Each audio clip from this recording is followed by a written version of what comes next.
morning, everybody. Please remain seated. Thank you all for coming very much. I have the view that Roland has of you all. And I can picture Roland looking at you all face by face, story by story, song by song, and saying, thank you for being here. We'd like to start off by welcoming the Colonel. Jersey State Police, Pat Callahan, to come up and share a story and a special song as well.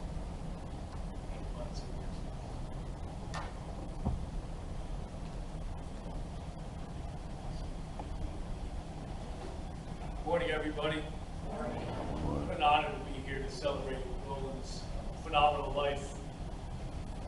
Most of you, well, some of you know, it feels like I've known him a lifetime. I actually got to meet him for the first time only this past December, 6 months ago.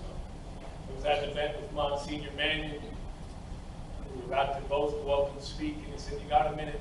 I said, "Sure." And I went back into the lobby of where we were, and he called Roland, and I think Denise answered. He was about to get discharged from the hospital. And right away, there's a person I'd never talked to in my life, didn't know what he looked like, but felt like I had known him like all of you for a lifetime. And within a week, I was sitting in his living room on Benson Street. He was decked to the nines in his Marine Corps uniform. I was in my Class A's. I bought my case of harmonicas. This small, seemingly silly instrument, right, is what brought us two together. And it was the love of God that kept us together in the final days of Roland's life. But we were probably sitting there for about 30 or 40 minutes, and Roland looked over at me and said, "We ought to start getting on playing the harmonica," with that smile on his face. And I said, "Sure." And I broke out my harmonicas in the key of G. He broke out his, and then, he said, "What do you want to play?" I said, "How about When the Saints Go Marching In?" And I started, and he followed on seconds, and you would have thought that we had played that tune together for decades. The very first time we played, again, brought together by this. He's much better than me. He had a few more years of practice on it.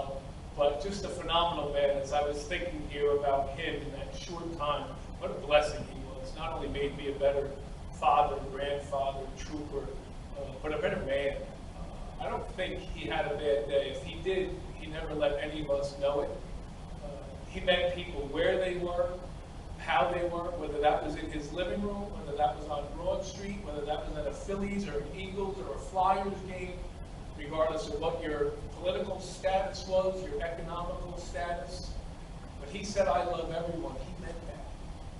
That wasn't BS. That was genuine Roland.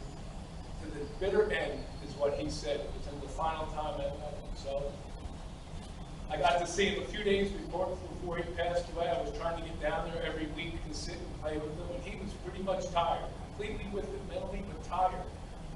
The one time, 2 weeks before he died, and he said, "You want to get your harmonicas?" I said, "No."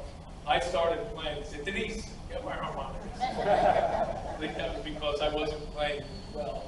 But I trust, as Monsignor said, he is here with us. He will be forever in our hearts.